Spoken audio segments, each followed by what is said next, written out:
तो ये रहा फ्रेंड मेरा आज का पहला क्वेश्चन। तो चलिए आप लोग इसको ट्राई कीजिए, बताइए इसका आंसर क्या होगा। और अभी हम लोग आरआरबी एनटीपीसी के प्रीवियस पेपर को सॉल्व कर रहे हैं।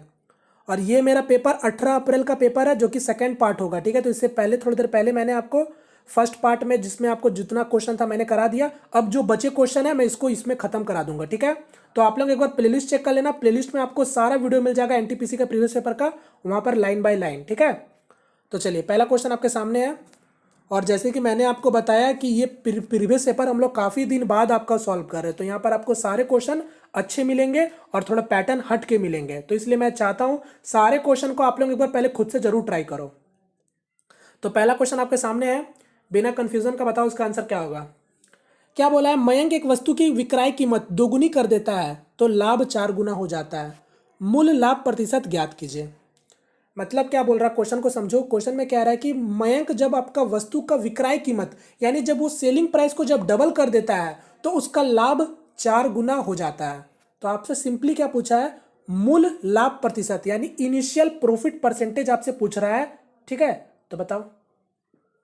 अब देखो इस टाइप के क्वेश्चन में काफी लोगों को तकलीफ होती है कैसे सॉल्व करें। तो देखो यहाँ पर मैं बता रहा हूँ, यहाँ पर चीजों को समझो। चीजों को समझोगे तो आप विद इन सेकेंड में सॉल्व कर सकते हो। आपको पता है प्रॉफिट होता है क्या है। प्रॉफिट क्या होता है, एसपी माइनस सीपी होता है। वही अगर मैं बोलूँगा लॉस क्या होता है, तो आप बोलोगे सीपी माइनस एसपी होता है। क्योंकि आपको पता है प्रॉफिट जब भी होगा तो क्या होगा, विक्रय मूल्य ज़्यादा होगा। और जब भी आपको लॉस हो रहा है तो इसका मतलब क्रय मूल्य ज़्यादा होगा। इतना तो आप जानते हो ना। अगर यही चीज़ अगर मैं परसेंटेज के टर्म में बात करूंगा तो मेरा प्रॉफिट परसेंटेज क्या हो जाएगा, एसपी माइनस सीपी। और किससे कंपेयर करेंगे, सीपी से कंपेयर करेंगे। तो बस यही तो हो गया मेरा प्रॉफिट परसेंटेज। ये चीज़ तो आप नहीं जानते हो। ये हो गया मेरा प्रॉफिट परसेंटेज और ये हो गया मेरा केवल कितना प्रॉफिट हुआ। तो यहां पर आपको क्या बोला है, केवल आपसे प्रॉफिट में ही बात कर रहा है। परसेंटेज में तो आपसे पूछा है कि उसको इनिशियल में कितना प्रॉफिट हुआ था। बात समझ रहे हो। तो यहां पर आपको क्या करना, सिंपली समझो। आपको पता है प्रॉफिट कितना हुआ होगा, एसपी माइनस सीपी। अब ये कुछ भी हो उससे कोई फर्क नहीं पड़ता, ये मेरा पहले का प्रॉफिट है।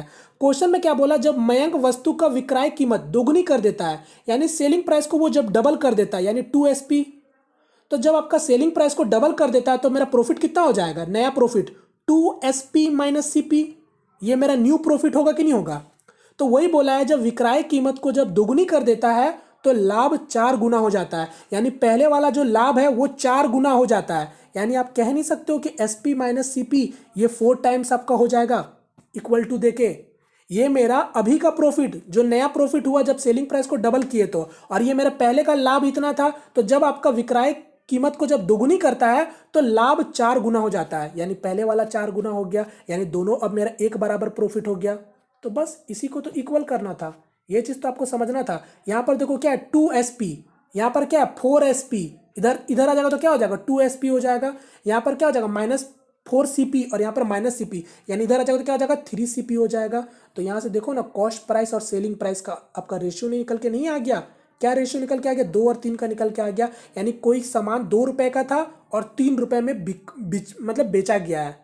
तो कितने का प्रॉफिट दिख रहा है, 1 का प्रॉफिट दिख रहा है। और हम लोग सारा प्रॉफिट लॉस किस में काउंट करते हैं, कॉस्ट प्राइस में काउंट करते हैं। यानी 1 का प्रॉफिट 2 में हुआ है, यानी 50% का प्रॉफिट। तो आंसर क्या हो जाएगा, ऑप्शन नंबर ए। क्लियर। तो इस तरीका से आपको सॉल्व करना होता है। और यकीन मानिए ऐसे क्वेश्चन में कुछ भी आपको दे सकता है। यहाँ पर हो सकता था आपको यहाँ पर वैल्यू भी दे सकता था, किसी का भी दे सकता था वैल्यू। मगर चीजें आपको इसी तरीके से समझ के करना है। यकीन मानिए कुछ भी आपको फिर तकलीफ नहीं होगी इस टाइप के क्वेश्चन में। क्लियर। वरना अगर बात करेंगे प्रॉफिट लॉस में, हर क्वेश्चन के लिए फॉर्मूला बनता है, तो उतना कुछ करने की जरूरत नहीं। चीज़ों को समझो। प्रॉफिट लॉस तो आपके डेली लाइफ में यूज होते हैं, आप उससे भी समझ सकते हो बहुत बेहतरीन तरीके से। चलिए नेक्स्ट क्वेश्चन, इसको ट्राई करो, सिंपल सा। 3 संख्याओं का अनुपात 2, 3, 6 है तथा उनका एचसीएफ 45 है, तो इन संख्याओं का योगफल ज्ञात करें। यानी कोई नंबर आपका रेशियो में दे रखा है, तो ये तीनों नंबर क्या हो जाएगा, 2x, 3x और 6x। अगर मैं इसका एचसीएफ निकालूं तो ये मेरा क्या हो जाएगा, x हो जाएगा। इन तीनों नंबर का अगर मैं एचसीएफ निकालूं, जिसको बोलते हैं हाईएस्ट कॉमन फैक्टर, सबसे बड़ा नंबर जो आपका डिवाइड करता हो, तो इसका मतलब क्या हो गया, एक्स मेरा क्या हो गया, एचसीएफ। अब यही किसके बराबर है, 45 के बराबर है। तो आपसे तीनों का योगफल पूछा है, तो सम कर लो। यानी 3, 2, 5 और 5, 6, 11, यानी 11 गुना 45। तो 5 और 5, 4, 9 और 4, यानी 495। Correct answer option number third. Clear. चलो नेक्स्ट क्वेश्चन, इसको ट्राई करो। अब ये आपका टाइम एवर का क्वेश्चन है, बताओ इसका आंसर क्या होगा। और जैसे कि मैंने आपको बताया आपका ग्रुप डी का पेपर का लेवल अलग था, एनटीपीसी का पेपर का लेवल अलग है, तो इसलिए बोलते हैं मिला मिला के आप लोग प्रीवियस पेपर का प्रैक्टिस करते रहो, साथ में रिसेंट का भी प्रैक्टिस करते रहो। ऐसा नहीं है कि सिर्फ रेलवे का ही पेपर का प्रैक्टिस कर रहे हैं बार बार। चलो यहां पर क्या बोला, पी एक काम को एक्स दिन में कर सकता है, उसने पूरा काम का 1/6 भाग को समाप्त किया, और फिर क्यू ने अकेला बाकी काम को 15 दिनों में समाप्त किया। यदि वे एक साथ मिलकर 45/8 दिन में पूरा काम का आधा भाग समाप्त कर सकते हैं तो एक्स का मान ज्ञात करें।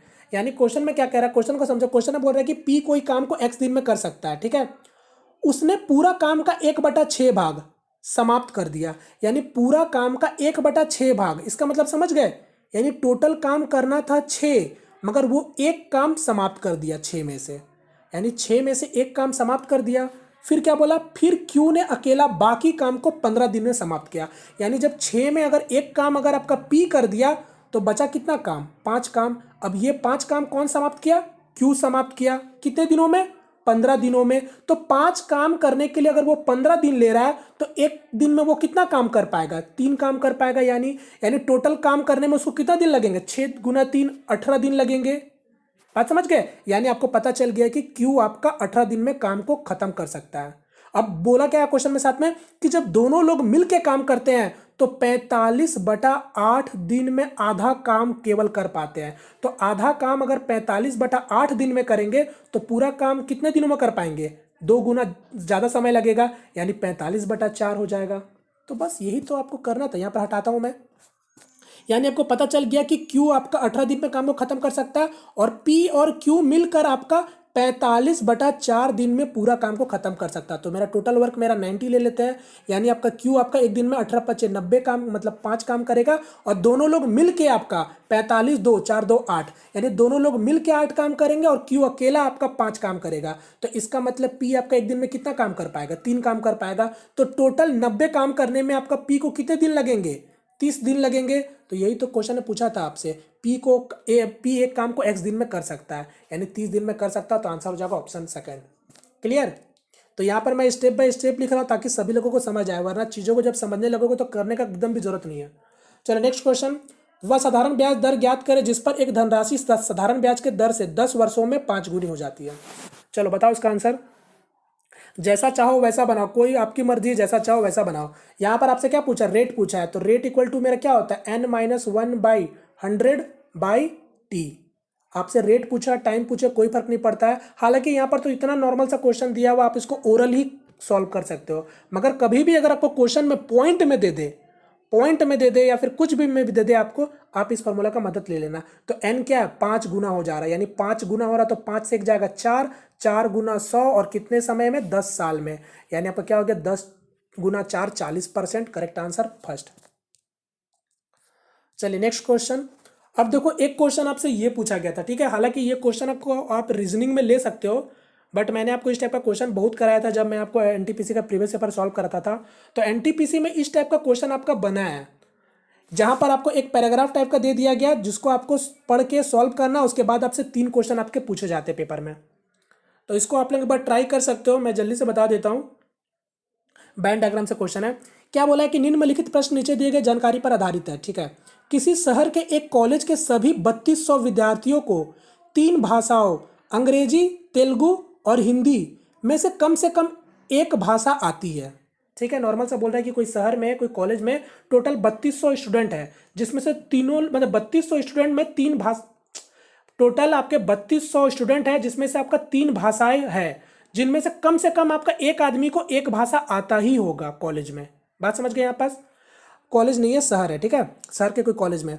अब आगे क्या बोला, 2400 को अंग्रेजी आती है, 1700 को तेलुगु आती है, 800 को हिंदी आती है, और 1000 को अंग्रेजी और तेलुगु आती है, ठीक है। 500 को अंग्रेजी और हिंदी आती है, 300 को तेलुगु और हिंदी आती है, तथा केवल 100 को 3 भाषाएं आती है। देखो यहाँ पर हम लोग क्या करते हैं, पहले तो इसका डायग्राम बना लेते हैं। 3 भाषा है तो मैं 3 भाषा का बना लेता हूँ। तो ये हो गया 3 भाषा का, ठीक है। तो नाम दे देता हूँ, ये मान लो मेरा हिंदी हो गया, ये मान लो मेरा इंग्लिश हो गया, और नीचे को मैं मान लेता हूँ तेलुगु हो गया, ठीक है। चूंकि आपको पता है, पहले क्या बोला, 2400 लोगों को अंग्रेजी आती है, टोटल 2400 लोगों को अंग्रेजी आती है, मगर आपको एग्जैक्ट नहीं पता है कि केवल सिर्फ वाला आपको कंडीशन नहीं पता है कि सिर्फ 2400 लोगों को अंग्रेजी आती है। तो ये अभी आपको कंफर्म नहीं है, यानी टोटल आपके 2400 लोग हैं, 1700 तेलुगु है यानी टोटल है, 800 हिंदी है ये भी टोटल है। अब क्या बोला, 1000 को अंग्रेजी और तेलुगु आती है, यानी 1000 को अंग्रेजी और तेलुगु आती है, मगर ये नहीं बोला क्वेश्चन में कि सिर्फ 1000 को अंग्रेजी और तेलुगु आती है, यानी यहां भी आपका फिक्स नहीं है। मगर एक चीज आपका फिक्स था, क्या, केवल 100 लोग को तीनों भाषा आती है, यानी टोटल आपके 100 लोग ऐसे हैं जिनको तीनों भाषा आती है, तो मैंने इसको बीच में लिख दिया, ये तो मेरा फिक्स है। अब क्वेश्चन में क्या बोला था, 300 लोगों को तेलुगु और हिंदी आती है, तो देखो 300 लोगों को तेलुगु और हिंदी आती है, तो ये रहा तेलुगु और ये रहा हिंदी, और 100 तो पहले से कॉमन हो चुका है उसमें, तो ये मेरा 200 और यहां लिख देते हैं।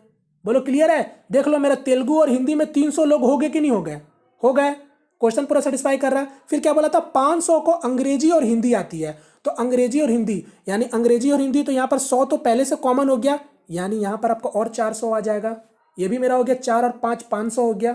ध्यान से देखो, अंग्रेजी और हिंदी में टोटल कितने हैं, 500 है। आगे क्या बोला, 1000 को अंग्रेजी और तेलुगु आती है, तो अंग्रेजी और तेलुगु यानी यहां पर क्या हो जाएगा, 900 हो जाएगा।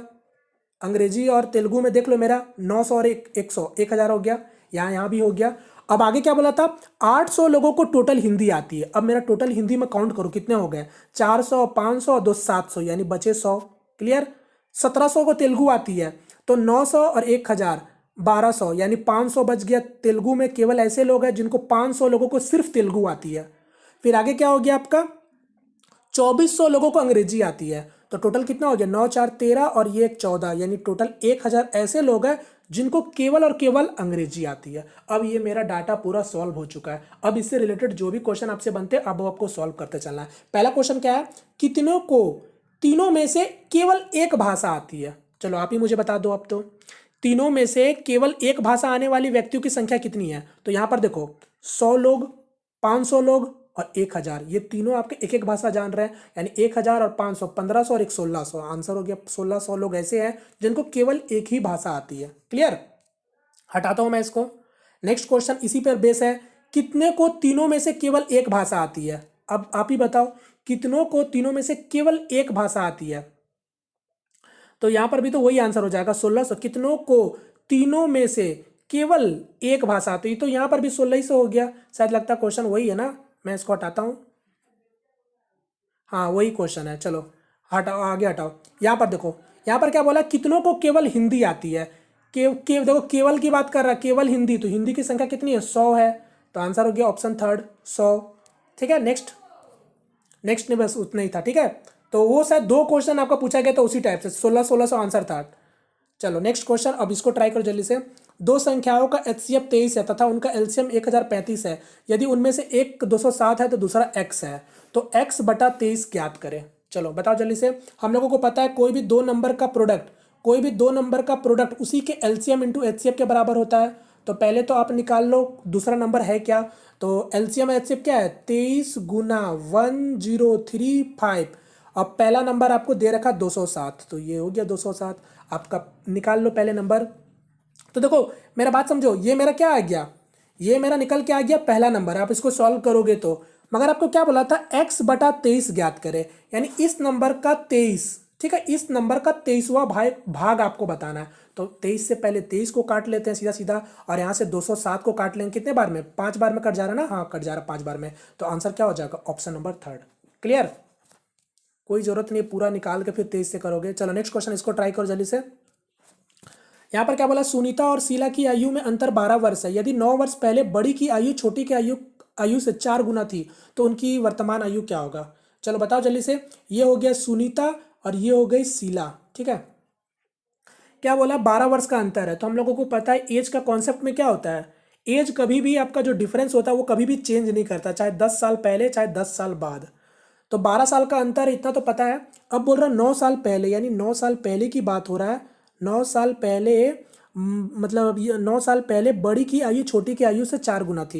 यानी सपोज दैट अगर जो आपका क्या नाम है, शीला अगर एक साल की थी तो आपका क्या नाम है, सुनीता, वो आपका 4 साल की रही होगी। क्वेश्चन में यही ना बोला है कि सुनीता और शीला के आयु का अंतर, तो सुनीता बड़ी है और वही बोला है कि 9 वर्ष पहले बड़ी की आयु छोटी की आयु का 4 गुना था, यानी 1 और 4 के रेशियो में उनका एज है 9 साल पहले। तो डिफरेंस कितना का दिख रहा है? 3। 3 किसके बराबर होगा? 12 वर्ष के बराबर। तो एक का वैल्यू क्या होगा? 4। आपसे क्या पूछा? दोनों का एज। तो यानी ये एक का अगर 4 होगा वैल्यू तो एक रेशियो मतलब 4 साल के बराबर हो जाएगा और ये 4 × 16 साल के बराबर हो जाएगा। अब आपको पता है ये 9 साल पहले का एज निकल के आया है, तो अभी का प्रेजेंट एज में क्या करेंगे? आपका 9 और जोड़ देंगे, यानी 16 और 9 25 हो जाएगा। 16 और 9 25 हो गया और यहाँ पर 9 4 13, यानी 13 और 25 करेक्ट आंसर हो जाएगा ऑप्शन नंबर 3, 13 और 25। चलो इसको ट्राई करो जल्दी से। यहाँ पर बोला अंकित कीमत पर, ठीक है, अंकित, हमको लगा कि अंकित नाम है। अंकित कीमत पर 40% की छूट देने पर एक जैकेट 20% का लाभ पर 600 रुपये में बिका। यदि यह अंकित कीमत पर बेचा जाता तो लाभ प्रतिशत बताओ क्या होगा। यानी मार्क प्राइस पर अगर कोई आपको 40% का डिस्काउंट दे रहा है, सपोज दैट, अगर आप समझ सकते हो, अगर मैं कहता हूँ, या फिर आप इसको जैसा बनाओ, चलो 100 रुपये का चीज़ है, ठीक है, 100 रुपये का चीज़ है, 40% का छूट देने के बाद मतलब 60 रुपये में, 60 रुपये बेचने पर भी उसको 20% का लाभ हो रहा है। तो 20% का लाभ हो रहा है, यानी आप कह सकते हो कि 120% का वैल्यू है, तो 100% का वैल्यू क्या हो जाएगा? 50 रुपये हो जाएगा। यानी ये जैकेट का कीमत 50 रुपये है। आपसे वही बोला है कि 20% का लाभ पर 600 रुपये में बिका है। यानी अब मैं कह सकता हूँ ये वाला जो आपका मतलब कि जो 600 रुपये में बिका है, तो ये कितना में, कौन सा, ये वाला सेलिंग प्राइस है ना, तो ये 60 किसके बराबर है? 600 के बराबर है। तो यहाँ से आपको पता चल गया, यानी आपको 60 अगर 600 का बराबर है तो आपसे क्या पूछा था? यदि अंकित कीमत पर बेचा जाता तो क्या होता लाभ। तो अब देखो नॉर्मली आप समझ सकते हो 60 अगर 600 का बराबर है तो आपको कोई ज़रूरत ही नहीं है, क्योंकि परसेंट का काम है, परसेंट का काम है, तो इस वैल्यू को तो कोई ज़रूरत ही नहीं है। तो देखो अगर 50 रुपये अगर आपका कीमत है और 50 रुपये कीमत और अंकित कीमत कितना है? 100 रुपये, तो कितना का प्रॉफिट दिख रहा है? 50 का प्रॉफिट दिख रहा है। तो काउंट किस में करोगे? सीपी में काउंट करोगे, तो 100% का प्रॉफिट हो रहा है ना। आंसर क्या हो जाएगा? Option number 3। इसका कोई ज़रूरत ही नहीं था, 600 रुपये में बिका, इसका कोई ज़रूरत ही नहीं है। चलो नेक्स्ट क्वेश्चन, इसको ट्राई करो। क्या बोला है कि 3 जॉगर्स स्थान x से स्थान y तक दौड़ते हैं, उनकी गति 10:3:20 के अनुपात में है, तो इन जॉगर्स के गंतव्य तक पहुंचने का समय का अनुपात क्या होगा। ठीक है, समझ गए। जो जॉगिंग करते हैं x से लेकर y तक, आपका 3 लोग आपका जॉगिंग कर रहे हैं, उनका गति का रेशियो दे रखा है 10, 3 और 20 दे रखा है।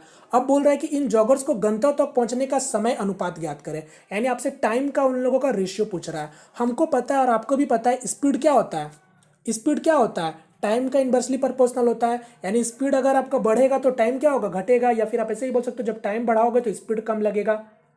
ठीक है, तो जाहिर सी बात है, तो टाइम आपका स्पीड का इन्वर्सली प्रोपोर्शनल होता है। तो तीनों लोगों का आप क्या करो? इन्वर्सली प्रोपोर्शनल निकाल लो। यानी अगर एक का स्पीड 10 है, 3 है, 20 है, तो टाइम क्या होगा? 1/10, 1/3, 1/20। तो ये हो गया मेरा टाइम का रेशियो। अब आप इसको थोड़ा अरेंज कर लो, 20, 3, 10, यानी 60 एलसीएम हो गया, तो 60 से तीनों में गुना मार दो, तो ये क्या हो जाएगा? ये तो 6 हो जाएगा क्योंकि कट जाएगा, ये क्या हो जाएगा? 20 हो जाएगा, और ये क्या हो जाएगा? 3 हो जाएगा। तीनों में गुना करेंगे तो आंसर क्या हो जाएगा? 6, 20, 3।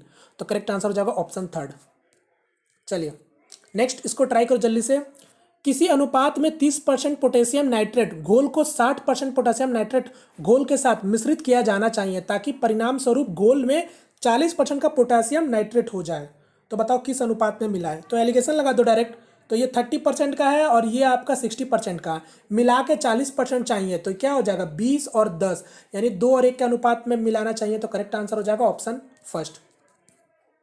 चलो एक क्वेश्चन आपसे ये पूछा गया था, कोई फंक्शन दे रखा था, मतलब ये कोई फंक्शन है का सही गुणनखंड चुने, यानी इसका फैक्टर आपको बताना है। ठीक है, फैक्टर, क्वाड्रेटिक इक्वेशन है, इसका फैक्टर बताना है। तो आप इसको जैसा चाहो वैसा बना सकते हो। यहाँ पर आप देख के आप यहाँ पर देख लो, कोई किसी का भी वैल्यू अगर इसको सेटिस्फाई कर जाए तो आपका आंसर हो जाएगा, या फिर क्वाड्रेटिक इक्वेशन आप सॉल्व भी करना जानते हो तो कर लो, आपकी मर्जी है। तो यहाँ पर अगर मैं देख रहा हूँ x-2 अगर इसका फैक्टर है, x-2 अगर इसका फैक्टर है तो x = 2, यानी ये वैल्यू इसमें सेटिस्फाई करना चाहिए। आप इस फंक्शन पे डाल के देखो, x का वैल्यू 2, अगर ये 0 दे देता है तो इसका मतलब ये इसका आंसर हो जाएगा। जो भी वैल्यू 0 दे दे उसका आंसर हो जाएगा। तो यहाँ पर देखो 2 का स्क्वायर 4, 4 2 8, 8 माइनस 2 गुना 5, 10 प्लस 2, तो 8 2 10 और 10 10 0, यानी इसका आंसर क्या होगा? Option number first. ठीक है, तो क्योंकि फैक्टर इसको सेटिस्फाई भी करेगा ही करेगा। चलिए चलो नेक्स्ट क्वेश्चन, इसको ट्राई करो। अब ये क्वेश्चन अच्छा क्वेश्चन है, अब आप अगर मान लो अगर इस क्वेश्चन को आप बना लेते हो तो यकीन मानिए मैं मान के चलूंगा कि फिर आपका टाइम एंड वर्क ठीक है। हालांकि एकदम नॉर्मल सा क्वेश्चन है, अगर आप इसको बना लेते हो तो फिर समझिए आपका सब कुछ प्रैक्टिस बहुत अच्छे तरीके से चल रहा है। चलिए इसको ट्राई कीजिए। चलिए दिखाता हूँ मैं। प्रैक्टिस करते रहो। यहाँ पर क्वेश्चन में क्या बोला है, क्योंकि ये क्वेश्चन अच्छा क्वेश्चन है। बोला ए एक काम का 2/5 भाग एक्स दिन में पूरा करता है। इसके बाद वह बी को बुलाता है और वो एक साथ मिलकर 6 दिन में शेष काम को समाप्त कर देते हैं। यदि बी अकेला 100/6 दिन में काम को कर लेता है तो एक्स का मान ज्ञात कीजिए। समझ गए क्वेश्चन? एक्स का वैल्यू पूछ रहा, तो एक्स मेरा है क्या? एक्स मतलब आपको वही पूछ रहा है कि ए एक जो आपका कोई काम है, कोई काम का 2/5 भाग आपका एक्स दिन में ए पूरा कर रहा है। यानी आपसे वही पूछ रहा है कि ए द्वारा 2/5 भाग को करने में कितना दिन लगेगा, ये आपका क्वेश्चन बन रहा है। तो आप बताओ कैसे सॉल्व करोगे? आप इसको रेशियो से बना सकते हो, बट रेशियो से बनाने से पहले आपको थोड़ा सा चीज़ों को समझ के ही आप रेशियो या फिर आप टोटल वर्क निकाल के बनाओगे। यहाँ पर नॉर्मली अगर आपको मैं बताऊँ तो आपको बेसिक का नियम पता है। आपको पता है कि अगर कोई व्यक्ति अगर 10 दिन में काम को कर सकता है, अगर कोई 10 दिन में काम को खत्म कर सकता है तो वो एक दिन में कितना काम करेगा? उस काम का 1/10 भाग करेगा। इसी तरीका से दूसरा दिन भी 1/10 भाग करेगा, तो टोटल 10 दिन तक काम करेगा, जिसके बाद उसको पता चलेगा उसका काम खत्म हो गया। यानी अगर कोई व्यक्ति अगर 20 दिन में काम को खत्म कर सकता है तो इसका मतलब वो एक दिन में उस काम का 1/20 भाग करता है। क्लियर? चलो अब जैसा क्वेश्चन बोला बस मैं वैसा करूंगा और कुछ नहीं करूंगा। आपको पता है, आपको सबसे पहले ए का इफिशियंसी निकालना पड़ेगा कि ए आपका कितना दिनों में काम को कर सकता है। सबसे पहले तो आप ये निकालोगे तभी तो फिर आप आगे बढ़ पाओगे। तो मैं मान लेता हूं कि ए आपका एक्स दिन में काम को खत्म, एक्स नहीं मानेंगे क्योंकि एक्स आपका यहाँ पर दिया हुआ तो आप कंफ्यूज हो जाओगे। यहाँ पर मैं वाई मान लेता हूँ। मान लेते हैं कि वाई आपका कोई काम को मतलब ए आपका कोई काम को वाई दिनों में कर सकता है। अब क्वेश्चन में क्या बोला था? ए एक काम का 2/5 भाग एक्स दिन में पूरा करता है, इसके बाद बी को बुलाता है और फिर साथ मिलकर काम करते हैं। तो चलो अब यहाँ पर सही है। तो अब मेरे को पता है कि अगर ए आपका वाई दिन में काम को कर सकता है तो एक दिन में कितना काम कर पाएगा? 1/1/y कर पाएगा। प्लस बी अगर आपका पूरा काम को 100/6 दिन में कर सकता है, यानी एक दिन में वो कितना काम कर पाएगा? 6/100 कर पाएगा।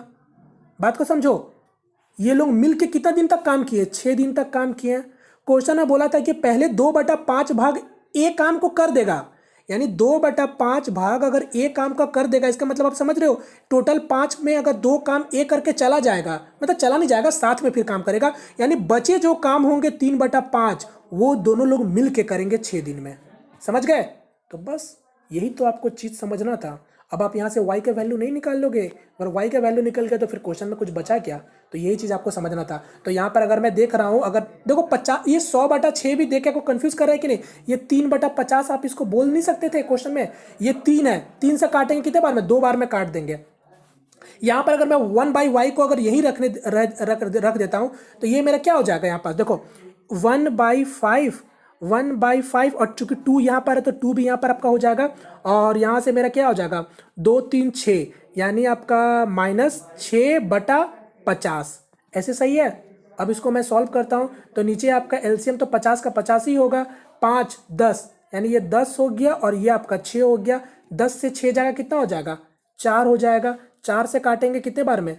कट जाएगा 25, और ऊपर में 2, और चूंकि आपको पता है यहाँ भी 2 है तो 2 से 2 कैंसिल हो गया, यानी y का वैल्यू आपको आसानी से निकल के आ गया 25। यानी आपको समझ आया, यानी ए आपका जो है वो 25 दिन में काम को खत्म कर सकता है। यही तो क्वेश्चन का ट्विस्ट था। हटा रहा हूं मैं इसको, यानी ए आपको पता चल गया कि ए आपका 25 दिन में काम को खत्म कर सकता है और बी आपका 50/3 दिन में काम को खत्म कर सकता है। तो टोटल वर्क मेरा मान लेते हैं 50 है, तो इसका मतलब ए आपका 2 काम कर पाएगा, तो बी आपका कितने काम कर पाएगा? 3 काम कर पाएगा एक दिन में। क्वेश्चन में क्या बोला था? ए आपका एक काम का 2/5 भाग, तो इस काम का 2/5 भाग यानी 50 का 2/5 भाग पहले कितना होता है? 20, यानी यही 20 काम को एक कितने दिनों में करेगा? तो एक दिन में 2 काम कर पा रहा है। एक मतलब सॉरी 10 दूना 20 हो जाएगा ना, यानी 20 काम को अगर एक दिन में अगर ए करेगा तो कितना दिन लगेगा? 10 दिन लगेगा। आंसर हो गया 10 दिन। तो थोड़ा जल्दी करते तो जल्दी हो जाता। चलो नेक्स्ट क्वेश्चन जल्दी से इसको ट्राई करो। यदि एक त्रिभुज का कोण का अनुपात 2 3 7 है तो सबसे बड़े कोण और सबसे छोटे कोण का योग का सबसे छोटे कोण से अनुपात ज्ञात बताओ।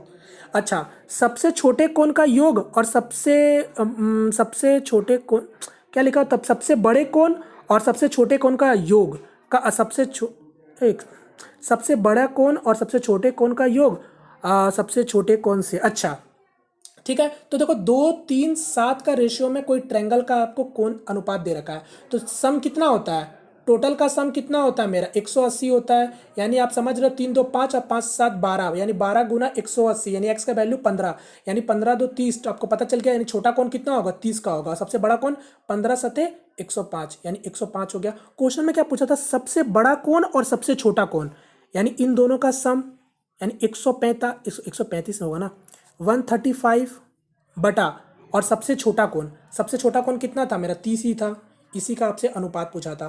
तो 5 से काटेंगे तो कितने बार में कट जाएगा, 27 पचे 135, और 5 से काटेंगे 6 बार में, आपका 3 से और काट लो 9 बार में और 2 बार में, यानी आंसर हो जाएगा 9 और 2। क्लियर, मुझे लगा बड़ा कोण और छोटा कोण का पूछा है। ठीक है, चलो फिलहाल नेक्स्ट क्वेश्चन की बढ़ते हैं। चलो नेक्स्ट क्वेश्चन, इसको ट्राई करो। मूलधन की गणना करें यदि एक धनराशि साधारण ब्याज की दर से 4 वर्षों में 1200 रुपये और 7 वर्षों में 1500 रुपये हो जाती है। चलो बता दो जल्दी से, प्रिंसिपल 4 वर्षों में अगर कोई 1200 रुपये अमाउंट हो जा रहा है और 7 साल में 1500 अमाउंट हो जा रहा है, तो साधारण ब्याज में हो रहा है, तो देखो ना कितना साल का अंतर दिख रहा है, 3 साल का अंतर दिख रहा है। 3 साल में कितना का ब्याज इंक्रीमेंट दिख रहा है, 300 रुपये का इंक्रीमेंट दिख रहा है, यानी हर साल 100 रुपये बढ़ रहा है, हर साल 100 रुपये बढ़ रहा है। तो 4 साल में अगर 1200 हो जा रहा है तो इसका मतलब प्रिंसिपल कितना था 800 था, तो आंसर हो जाएगा फर्स्ट। चलो नेक्स्ट क्वेश्चन, इसको भी ट्राई करो, ये भी अच्छा क्वेश्चन है, एकदम एकदम बोलते हैं ना एकदम मस्त क्वेश्चन है। केवल आपके प्रेजेंस ऑफ माइंड को चेक करने के लिए इस टाइप का क्वेश्चन बनाया जाता है। यहाँ पर क्या है, एक बस कुछ दूरी का एक निश्चित गति से तय करती है। यदि एक व्यक्ति उसी दूरी का 1/3 भाग 3 गुना समय में तय करता है तो व्यक्ति की गति का बस की गति का अनुपात बताओ। क्वेश्चन समझे, कोई बस है, कोई आपका डिस्टेंस को वो अपना पर्टिकुलर स्पीड में आपका कवर करता है। अब क्या बोला, यदि एक व्यक्ति उसी दूरी का 1/3 भाग, मतलब ये पूरा मान लो बस कवर कर रहा था, अब ये व्यक्ति इतना ही उसको दूरी को तय कर रहा, एक मतलब उस दूरी का 1/3 भाग 3 गुना समय में तय करता है, तो जाहिर सी बात है अगर इसको कवर करने में कितना समय लगा रहा, 3 गुना समय लगा रहा, तो पूरा कवर करने में कितना समय लगाएगा, पूरा कवर अगर उस आदमी को बोला जाएगा कि भाई तुम पूरा डिस्टेंस को कवर करो, तो वो कितना समय लगाएगा, 9 गुना समय लगाएगा। आपको पता है ये बस का स्पीड मान लो और ये मैन का स्पीड मान लो, यानी आप कह सकते हो स्पीड नहीं, क्योंकि अभी आपके पास टाइम पता चला है, यानी आदमी आपका 9 गुना ज़्यादा समय लेगा। यानी टाइम में अगर आपका बस अगर 1 टाइम लेगा तो मैन आपका 9 टाइम लेगा।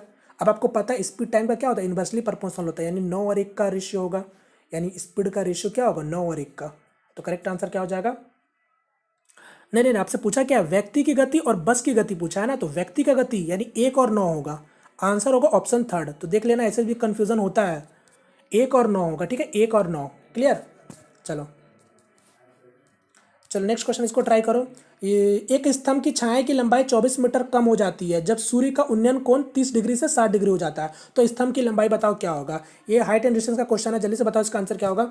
ये मान लो कि एक कोई खंबा है, ठीक है, मान लो इसका पहले प्रकाश आपका पहले जब प्रकाश 30 डिग्री से था, ठीक है, जब आपका प्रकाश 30 डिग्री से था, जब प्रकाश आपका धीरे धीरे जब आपका मतलब समझ रहे हो ना, जो आपका छाया का लंबाई धीरे धीरे कम हो रहा है, यानी आपका एंगल बढ़ता जाएगा और लास्ट में फाइनली 90 डिग्री जाता है, तो वही बोल रहा है कि कोई खंबा का छाया की लंबाई 24 मीटर कम हो जाती है जब सूर्य का उन्नयन कोण 30 डिग्री से 60 डिग्री हो जाता है। यानी पहले 30 डिग्री था, अब 60 डिग्री हो गया, तो यही वाला जो डिस्टेंस है वो आपका छाया का लंबाई कम हो गया। तो छाया का लंबाई यानी ये वाला लंबाई होता है, ठीक है, याद रखिएगा छाया का लंबाई। अगर आपको छाया का लंबाई बोलता है तो आप इसको मत काउंट कर लेना, ठीक है, छाया का लंबाई नीचे से आप देखोगे कितना दूर तक जा रहा है पोल से लेकर, तो ये हो गया 24 मीटर, यानी इतना कम हो जा रहा है। आपसे क्या पूछा, स्तंभ का लंबाई पूछा है, तो यानी ये आप मान लो ये पूछा आपसे x, और ये मान लो इतना का दूरी क्या होगा y होगा। अब आप यहाँ पर क्वेश्चन में कंपेयर करके बना सकते हो, ठीक है, यहाँ पर अगर आपको रेशियो आता तो रेशियो के मदद हेल्प से भी बना सकते हो, आपके ऊपर है, तो जैसा चाहो वैसा बना सकते हो।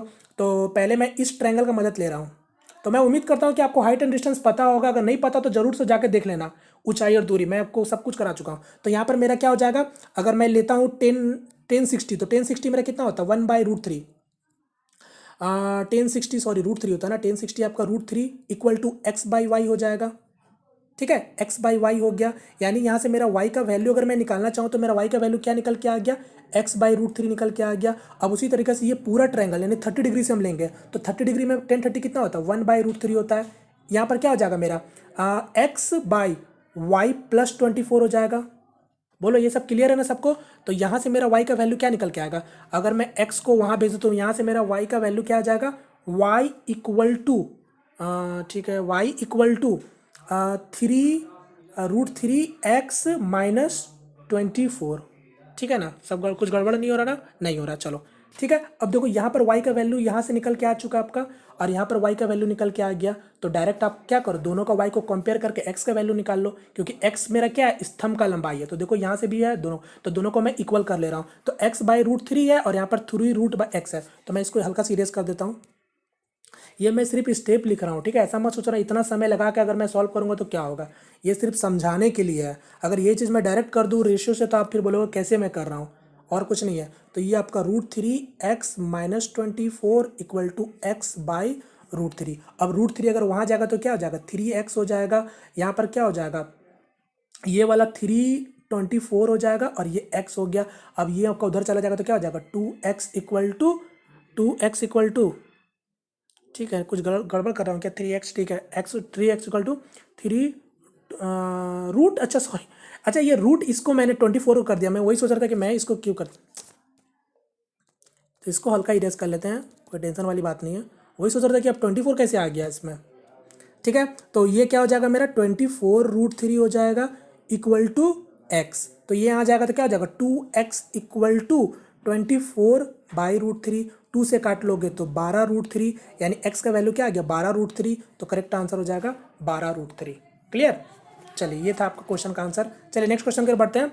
नेक्स्ट क्वेश्चन इसको ट्राई करो और ये मेरा आज का लास्ट क्वेश्चन है जो कि आप लोगों के लिए होमवर्क क्वेश्चन में रखता हूँ। तो इसका आंसर मुझे आप लोग कमेंट करके बताना, ठीक है। तो उम्मीद करता हूँ फ्रेंड्स आपको आज का सेशन पसंद आया होगा। पसंद आया तो प्लीज़ वीडियो को लाइक करके अपना सपोर्ट जरूर दिखाइए। और मैं फिर से बोल रहा हूँ, अगर अभी तक आप लोगों ने मेरा टेलीग्राम ग्रुप ज्वाइन नहीं किया तो जरूर से ज्वाइन करो। मैं बार बार बोल रहा हूँ, आने वाले समय में मैं वहाँ पर बहुत सारे क्विज कराऊंगा, खासकर मैथ का ही कराऊंगा, ठीक है। और आप लोग भी अगर कोई क्विज करा सकते हो तो मुझे वो भी कमेंट करके बताओ, और वहाँ पर मुझे खासकर टेलीग्राम में मुझे मैसेज करना, ठीक है। तो वहाँ पर मैं आप वहाँ पर कंडक्ट करा सकते हो, ठीक है। चलिए, तो इसी तरीके से आप लोग बस प्रैक्टिस करते रहिए। मैं फिर से बता रहा हूँ, एक बार भरोसा दिला रहा हूँ आपको, प्रैक्टिस करो, ठीक है। जितना मैं करा रहा हूँ वो मोर देन इनफ होगा, मोर देन इनफ। आपको मैथ में सोचने का नहीं पड़ेगा, ठीक है। बस प्रैक्टिस करो अपने तरफ से भी, ठीक है। चलिए मिलते हैं फ्रेंड नेक्स्ट वीडियो में, तब तक के लिए जय हिंद, जय भारत।